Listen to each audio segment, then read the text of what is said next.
Muy buenas tardes a todos ustedes.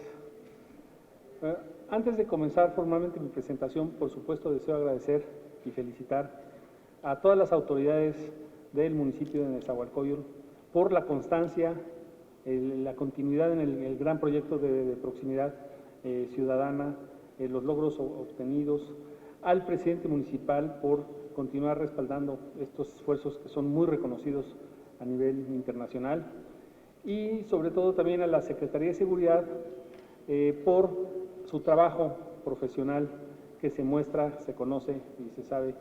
Y en todas las estadísticas que nosotros conocemos a nivel nacional, las encuestas que publica el INEGI, las estadísticas del Sistema Nacional de Seguridad Pública, Nezahualcóyotl ocupa un lugar muy positivo en sus indicadores de seguridad, lo que es un reflejo de lo que se hace. Eso no es gratuito y eso no es en el corto plazo, es un trabajo acumulado que continúa con esa constancia.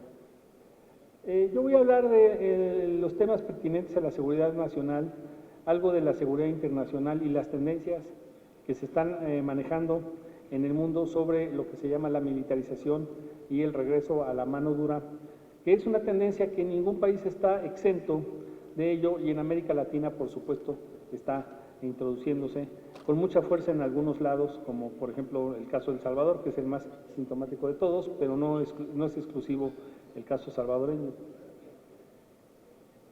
Nosotros tenemos ahí un marero salvadoreño fotografiado en la cárcel, y entonces le hemos puesto la estigmatización de la juventud popular marginalizada. O sea, la imagen es una de las cosas que cuenta, desafortunadamente, en muchas corporaciones policíacas de muchos países de América Latina para estigmatizar ciertos jóvenes unos de otros. Esto tiene ya tiempo en América Central, se empezaron a experimentar ejercicios de mano dura desde hace más de 15 años, pero ahora se han consolidado esos ejercicios de mano dura con un ingrediente político que les da legitimidad, vamos a decir legitimidad entre comillas, pero es real. El siglo XX mexicano es un siglo de desmilitarización.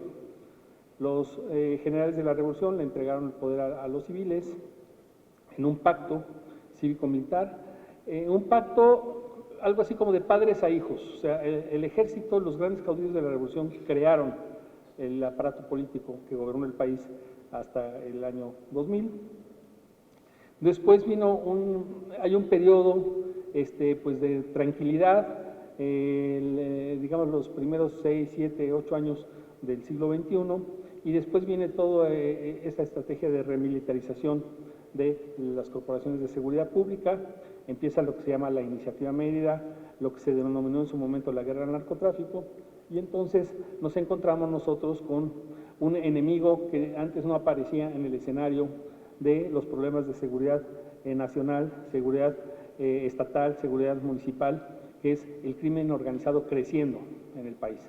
Entonces, esto es una fenomenología nueva que es de muy difícil manejo para todos los niveles de las autoridades, y aquí hay dos estrategias combinándose: la estrategia de arriba abajo, que son las estrategias federales a nivel nacional con respaldo internacional, y las estrategias, vamos a decir, de sobrevivencia institucional, de construcción institucional de lo local, de abajo a arriba, aunque esas, desde mi punto de vista, están en desventaja en muchos municipios del país, pero aquí estamos en una isla de éxito, donde lo local se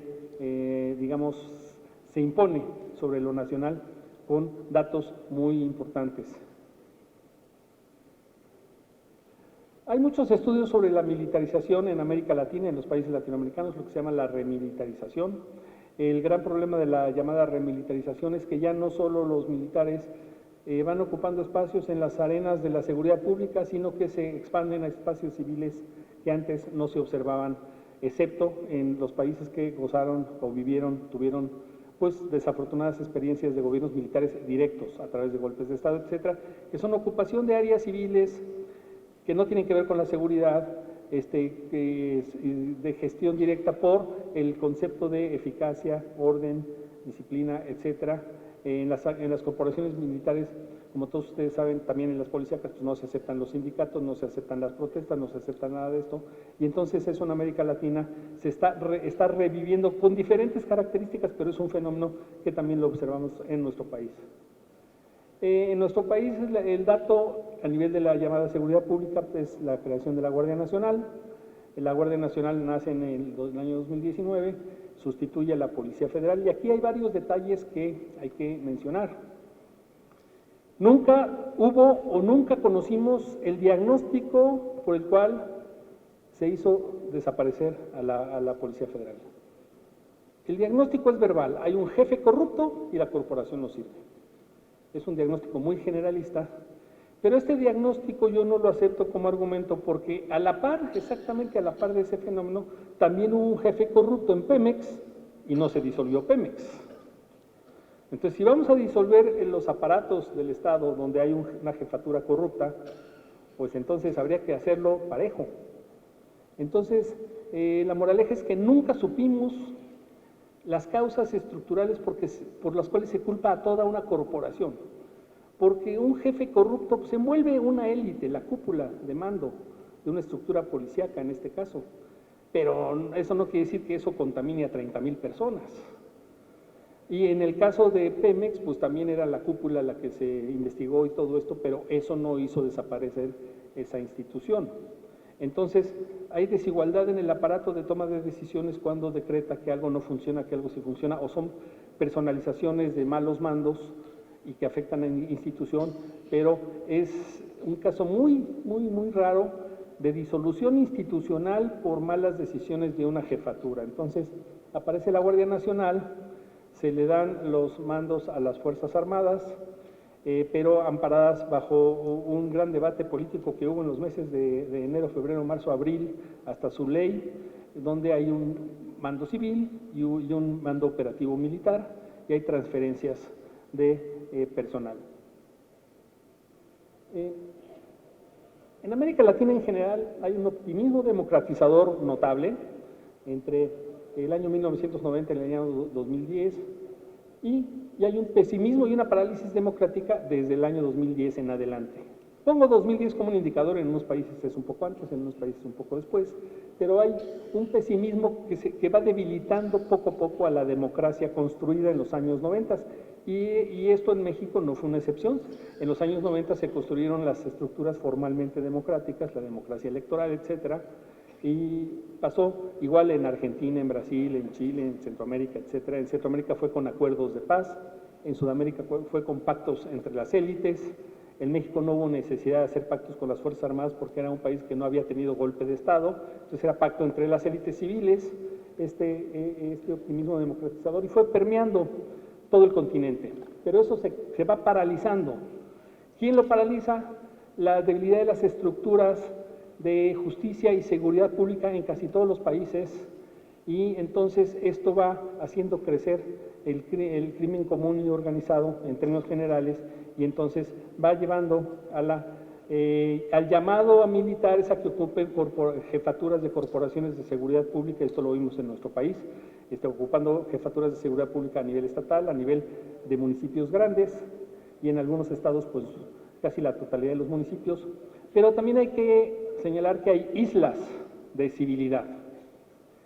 Y aquí nosotros queremos hacer énfasis, y lo vamos a retomar al final de esta conferencia, el área metropolitana de la Ciudad de México, que está ocupada por dos entidades federativas, por dos estados, la Ciudad de México y el Estado de México, son islas de civilidad. ¿Qué quiere decir esto?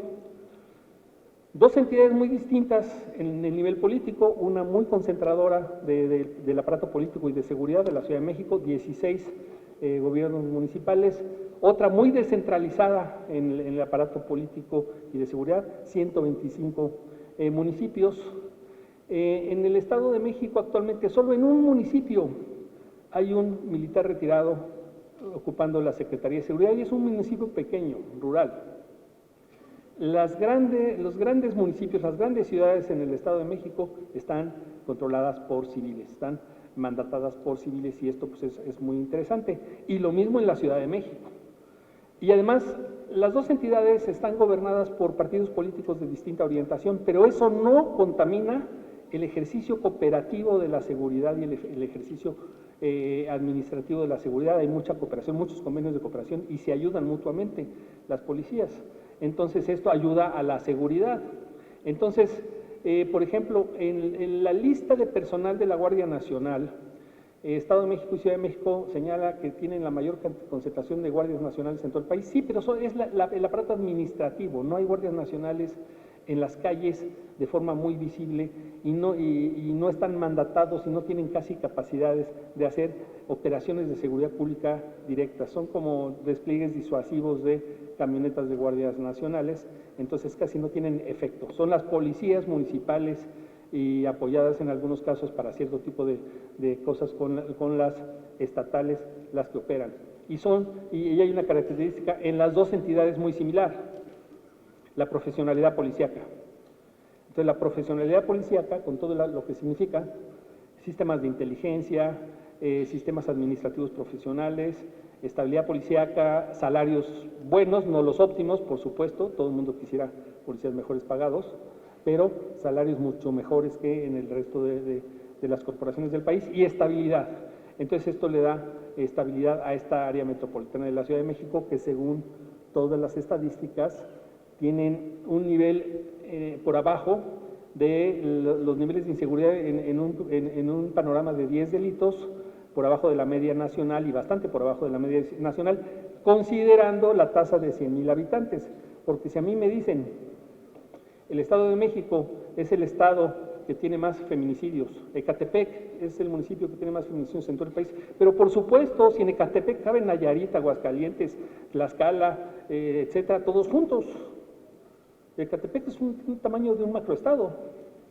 Entonces, en números absolutos es lógico la concentración de población, en números relativos es como se debe de medir el análisis de la seguridad, y en eso la masa central del país, 28 millones de habitantes entre las dos entidades, tiene estas estadísticas. Por supuesto que hay crimen organizado, por supuesto que hay delitos, pero estamos hablando de estadísticas comparativas a nivel de lo nacional.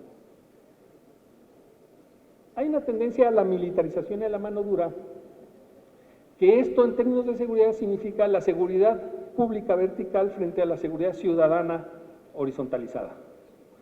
Y uno de los ejemplos de seguridad ciudadana horizontalizada es Ciudad Nezahualcóyotl. Y Ciudad Nezahualcóyotl por eso se ha convertido en un modelo paradigmático a seguir en el país, y tiene fama. O sea, tiene fama porque la fama no es gratis, la fama está basada en estadísticas y en logros de largo plazo. Entonces, Edomex, CDMX y Yucatán rescatan, digamos, las posibilidades de civilidad en el manejo de la seguridad pública, y esto es bastante positivo. Vamos a un ejemplo sudamericano, latinoamericano, centroamericano trágico, el CECOT, Centro de Confinamiento del Terrorismo. La palabra CECOT nos lleva a que todos los delincuentes de un país son considerados terroristas. Ya no son delincuentes, son terroristas. Y entonces son tratados como tales, así como lo ven. ¿Saben cuál es el delito mayor a los derechos humanos de estas personas?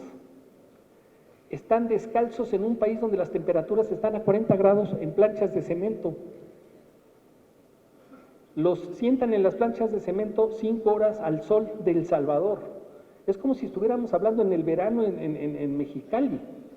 O sea, 40 grados, 35 grados, sin una botella de agua, descalzos, con una calzoneta blanca. Y entonces son tratados como terroristas, como si estuvieran en la base naval de Guantánamo en el año 2002. Tal cual. Entonces, estos señores, pues, así están tratados. Un salvadoreño conservador diría, se lo merecen. Eso diría un salvadoreño conservador. Mucha gente en la calle en El Salvador dice, se lo merecen, porque también la gente ha sufrido mucho por el descontrol que hubo en El Salvador, Guatemala y Honduras después de las guerras civiles a fines de los años 90, hubo un descontrol político de seguridad tremendo, y esta fue una de las consecuencias.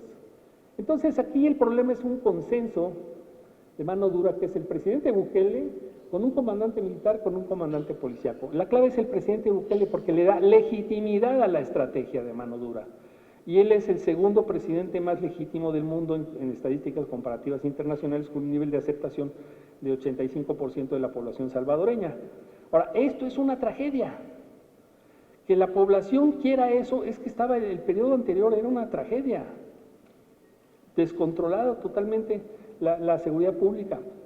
El experimento del proceso de paz de crear una policía llamada Policía Nacional Civil en El Salvador fracasó, y están llamando a toda la corporación militar y a esa misma Policía Civil a hacer un conjunto de estrategias de captura de jóvenes marginalizados, empobrecidos, estigmatizados, tatuados, encarcelados, sin pruebas. En el SECOT caben 40,000 personas, en su diseño original ya hay 44,000 personas y ya hay juicios masivos, ya no son juicios individualizados. Se está perdiendo la justicia individualizada en El Salvador. Los jueces dicen, todos han cometido el mismo delito, la misma pena. Penas muy largas, muy duras. Aquí viene el gran problema, la viabilidad. El Salvador tiene 7 millones de habitantes. Si esa estrategia se aplicara en México, necesitaríamos una cárcel para 800,000 personas. Imposible. Pero es la misma dimensión del tamaño. Sería imposible. O 20 cárceles de 40,000. Yo les pregunto a mis amigos de Nezahualcóyotl, ¿estaría el municipio en capacidad de eso? De antemano diríamos que no, ¿verdad? Pero bueno, esa es la realidad. Esto se está expandiendo en América Latina como los mosquitos en época de lluvia empantanados. Es una tendencia internacional, la mano dura. Francia y Estados Unidos presentan imágenes televisivas de la violencia policíaca brutalizada cuando hay protestas de minorías étnicas.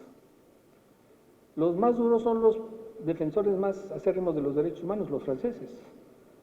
Han visto, cuando uno va a Francia de turista, pues París está muy bonito, el centro de París. Sí, pero es que uno no toma el metro y se va a la última estación, por ejemplo, la de Saint-Denis.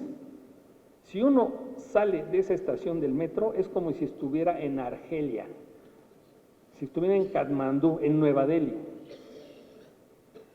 Pero ningún turista va ahí, ni las guías de turistas recomiendan ir ahí, ni hay un solo hotel para poder dormir ahí, y ni hay ni un solo restaurante bonito con terraza ahí. Es un área marginalizada que rodea París, donde viven las minorías argelinas, las minorías marroquíes, las minorías afrodescendientes, todo eso, los pobres franceses, y es una cosa de veras fea verla. Y en Estados Unidos todos hemos visto la violencia policíaca contra la población afrodescendiente y otras minorías, pero principalmente contra la población afrodescendiente, y entonces son pues, relatos de mano dura que pues muy desagradables, ¿no? Muy desagradables por lo que significan incluso políticamente, ¿no? Pero veamos un jefe policíaco, el ministro de Seguridad de la provincia de Buenos Aires, Sergio Berni, lo que dijo: el modelo salvadoreño es música para mis oídos. No me sonroja decir que creo que Bukele me copió lo que tengo en la cabeza. La vuelta a la cabeza, me da vuelta todos los días en mi cabeza. Me gustaría hacerlo inmediatamente en Argentina. Eso dice un jefe policíaco de la provincia de Buenos Aires, ahorita que están las campañas electorales en Buenos Aires a todo lo que dan. Entonces, esto se expande como un virus. ¿Y por qué lo dice este señor? Porque este señor es amigo de un candidato presidencial y quiere que su popularidad, bueno, primero quiere que gane la presidencia y luego quiere que su popularidad suba si gana la presidencia con este modelo. El problema es que los argentinos, si hay un país quebrado en el mundo, quebrado financieramente en el mundo, es Argentina. No les va a alcanzar para construir un SECOT en Argentina ni de lejos. Entonces, pues, pero esto se contamina y llega hasta el sur de América del Sur. La mano dura francesa son escenas de las afueras de París. La mano dura en Estados Unidos es igual. Entonces, las democracias se están militarizando y esa es una tendencia pues mundializada. Se están derechizando los sistemas políticos con las fuerzas políticas de más extrema derecha y entonces esto pues no es no es un escenario agradable. También las fuerzas de extrema izquierda están haciendo lo mismo. Nosotros vemos, por ejemplo, la izquierda en el poder en Honduras quiere aplicar las mismas estrategias del presidente Bukele. Entonces la militarización no es de banderas políticas e ideologías, es una tendencia. Es la tendencia que dice hay ingobernabilidad creciente y hay que pararlo con la última opción del Estado para gobernar el país y para garantizar la seguridad nacional, que son las Fuerzas Armadas. Entonces, esa es, en una síntesis muy grande, la teoría que respalda esto, ¿no? Dejó de ser el comunismo, por supuesto, amenaza, y ahora es el crimen común y el crimen organizado.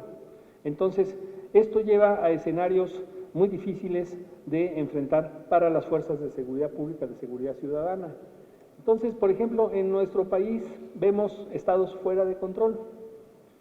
Yo cuando venía de mi casa, que es su casa, en el sur de la Ciudad de México, para acá, estaba viendo uno de los noticieros nacionales y me estaban narrando lo que pasó ayer y hoy en Uruapan, Michoacán, en el municipio de Uruapan. 1000 tortillerías cerradas por la amenaza de 3 organizaciones de herederos de la familia michoacana y de caballeros templarios, porque los tortilleros están organizados y no les quieren pagar extorsiones. Las amenazas de esos señores es, les voy a quemar tortillerías. ¿Qué estamos hablando? Que un micronegocio. ¿A qué han llegado esas organizaciones criminales hasta para afectar el alimento básico de la población pobre del país? Sé que ya no les alcanza lo que le cobran a los limoneros y a los aguacateros. Si nosotros tenemos aquí en Ciudad de Nezahualcóyotl un mercado donde venden el aguacate a 60 pesos el kilo, es el promedio nacional hoy en día, 10 pesos son para las organizaciones criminales. O sea, todos ustedes y yo estamos subsidiando a las organizaciones criminales michoacanas 10 pesos por kilo y 5 en los limones. Entonces, ¿qué puede hacer la Secretaría de Seguridad Pública de Ciudad de Nezahualcóyotl? Le va a decir a los que venden limones en un mercado sobre espérate, 5 pesos son para el crimen organizado michoacano, no vendas limones, pues eso no es posible, ¿no?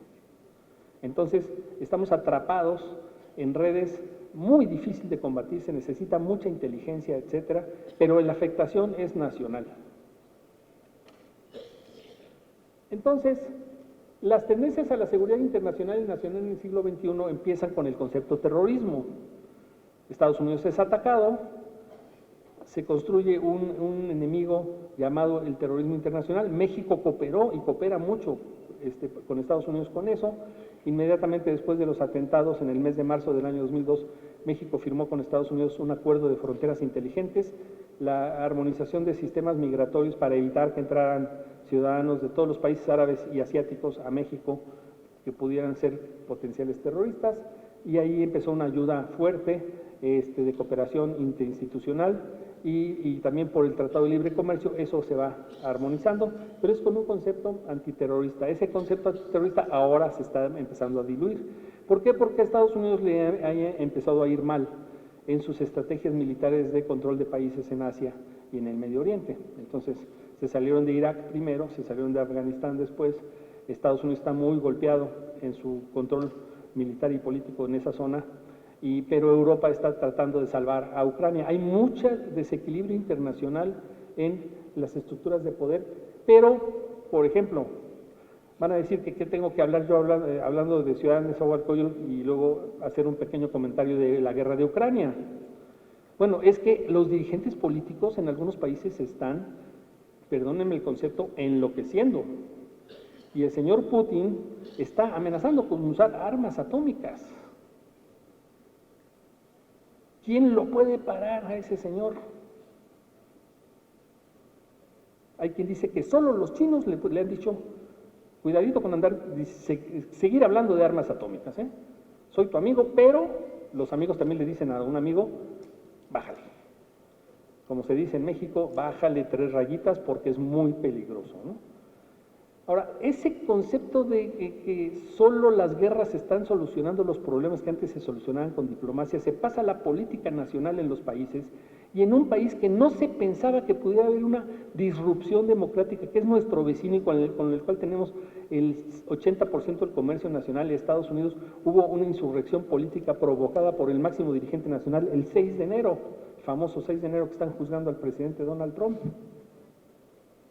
Entonces, estamos ya en una trampa de autoritarismos, de violaciones legales, etcétera, que hay que defender la ley, hay que defender las fórmulas de salida de eso, hay que evitar que este concepto de lo militar de arriba abajo se expanda, y con fórmulas eficaces de abajo arriba, de convivencia, de control institucional efectivo, legal, como son estas fórmulas de seguridad ciudadana. En partes de México eso no sucede, en muchas partes de México. Ya mencionamos una, Michoacán, pero está muy descompuesto el estado de Guanajuato, está muy descompuesto el estado de Tamaulipas, y no le voy a seguir porque no es mi trabajo hacer el recordatorio de los estados donde la gobernabilidad criminal sustituye a la gobernabilidad democrática. Entonces, se pasa de la seguridad nacional a la defensa y se sustituye la seguridad nacional democrática, la seguridad nacional que resuelve los problemas por la vía de los consensos con la población organizada, con agrupaciones de vecinos, etcétera. Entonces, eso tiene que cambiar. Y afortunadamente tenemos ejemplos de que algo así sí puede funcionar. Entonces, bueno, yo agradezco mucho a la gente en Nezahualcóyotl que me ha brindado su amistad, he aprendido mucho, porque bueno, es un ejemplo donde las cosas pueden cambiar desde abajo. Y no estamos precisamente en el municipio más rico del país, en Nuevo León, donde los policías ganan 30,000 pesos y las patrullas las compran en Texas, y claro, ahí es donde la gente se siente más segura en todo el país. Bueno, sí, pero Nezahualcóyotl es un ejemplo contrario muy exitoso y de admirarse. Entonces, claro, si yo tengo a los vecinos más ricos del país ayudando a la policía municipal a comprar cámaras superelectrónicas en Texas con patrullas que valen $50,000, bueno, pues así sí se puede garantizar la seguridad. Y a lo mejor ni así, pero ahí sí lo han garantizado. En San Pedro, que es el municipio más rico del país y es donde está el índice menor de delitos en el país. Entonces, tenemos ejemplos contrapuestos, Ciudad Nezahualcóyotl, sin esos recursos, sin esos salarios, pero con un esfuerzo y con un compromiso muy interesante. Entonces, hay un problema de militarismo y nacionalismo en nuestro continente que dificulta la cooperación. El presidente Donald Trump era un presidente ultranacionalista, y puede volver a ser un presidente ultranacionalista, que empezó a ver a los mexicanos no como socios, amigos y vecinos, sino como morenitos, feos, apestosos y ladrones y violadores, y lo dijo, y no una vez. Entonces, con ese mundo atomizándose, corre en peligro muchas redes que garantizan también la seguridad, por ejemplo, cerrar la frontera. ¿Cuántos vecinos de Nezahualcóyotl reciben remesas? Me imagino que muchos. Son ayudados por sus familiares en Estados Unidos. Bueno, si esas fronteras se empiezan a cerrar en todos los niveles, se corre el peligro de que se deterioren hasta las estructuras de la cohesión social de los lugares, de los municipios, de los barrios, de las colonias. Y eso puede poner en peligro también problemas de seguridad, pueden aparecer fenómenos de falta de control, de sectores juveniles de escasos recursos, sin opciones, etcétera, etcétera. Pero para eso también la participación ciudadana es muy importante, y aquí nosotros tenemos este ejemplo. En la Ciudad de México también hay muchos ejemplos. También en la Ciudad de México hay una alcaldía modelo, muy distinta a Nezahualcóyotl, Benito Juárez, que tiene muy elevados niveles de seguridad. Es diferente la composición social, es diferente el tamaño de la población, pero también hay ejemplos, o sea, hay varios ejemplos que pueden seguirse. El Departamento de Justicia de los Estados Unidos nos dice lo siguiente: México tiene dos grupos criminales, macrocriminales, el cártel de Sinaloa y el cártel de Jalisco Nueva Generación, que operan en todo el mundo. Además, ese señor Papadopoulos, que es el número 2 de la DEA en Estados Unidos, se le ocurrió la broma de decir, excepto, no trabajan en la Antártida. Oye, gracias, que no, los antártidos están felices, los pingüinos están felices por lo que dijo este señor, ¿no? O sea, ahí no hay población, lo único que hay es bases científicas, y está diciendo, son los grupos criminales más poderosos del mundo. Entonces, ¿será cierto esto? Bueno, ¿por qué lo dice la DEA? Hay dos opciones. Lo dice para alarmar y para fortalecer una imagen de mano dura de que la cooperación de Estados Unidos a México tiene que endurecerse, militarizarse, etcétera, o de plano lo dice para desprestigiar al gobierno de México y decir es débil y por eso crecen las grandes organizaciones criminales y entonces hay que meter más las manos. Cualquiera que sea la razón, yo quiero pensar que el escenario está un poco exagerado, pero ¿y qué tal si sí es verdad? Entonces, ellos dicen, los carteles de Sinaloa y Jalisco cuentan con más de 44,000 miembros en 100 países. ¿Será cierto? ¿De qué viven esos 44,000 simpatizantes de ambos carteles? Esto fue el 12 de abril, perdón, el 12 de julio, fue hace 20 días. Entonces, con esto nos estamos enfrentando nosotros. A quienes quieren que también seamos muy duros contra estas organizaciones, pero no ha podido el gobierno federal. Esto es obligación de las policías municipales, claro que no, pero tiene que haber comunicación entre todos. Ahora, si esto fuera cierto, pues hay que actuar muy enérgicamente desde arriba, porque la macrocriminalidad no es labor de una policía municipal, pero la policía municipal tiene que tener antenas, tiene que tener inteligencia para decir, bueno, aquí está pasando cosas y se lo transmito al gobierno estatal, al gobierno federal. Para ir cerrando la presentación, hay una problemática conceptual y política mexicana en torno a la seguridad. Los abogados más famosos de México han dicho, las leyes mexicanas no sirven para combatir el crimen organizado, no sirven. Entonces, hay un problema legal, las atribuciones legales de todos los cuerpos de seguridad, todos los cuerpos de impartición de justicia, están en el limbo de las legalidades, hay legalidades contradictorias, hay atribuciones del gobierno federal con los estatales y los municipales que se contraponen, se traslapan unos a otros.